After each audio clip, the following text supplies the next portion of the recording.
Usually January signifies, a brand new start to a new year. And I've noticed in people around me that it's actually bursts of motivation and then followed by crashes because people are still actually recovering, I think, from the Mm. slower rhythm in the winter. So people may feel restless. This is when gym signups, I think, are the maximum in the whole year.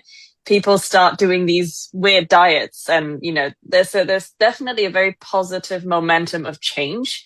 But then people get a bit wired but tired, because you're Mm. raring to go, but maybe your body's still waking up. From a TCM perspective, spring is actually the season of the liver. So your energy naturally wants to rise and move outwards because in the winter, it's more inward, as we talked about before. It's a slower rhythm.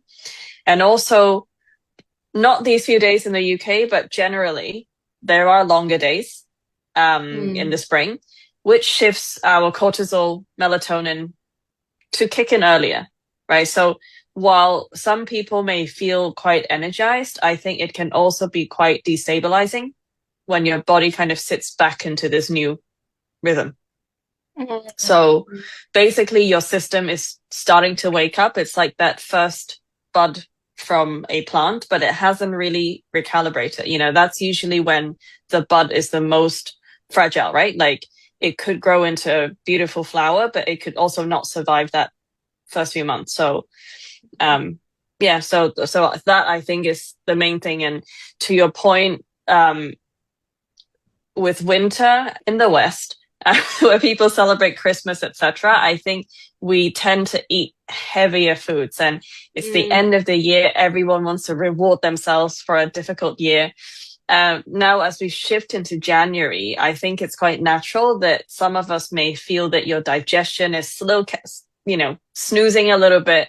Maybe you will feel more bloated, heavier. Again, back from a TCM perspective, all of the richer, heavier, warming foods are great for the colder months. But then this could actually lead to what we call stagnation for the digestive system in the spring. So it's not wrong. I'm not asking people to not eat in the winter, but it's just the natural ebb and flow of the human body.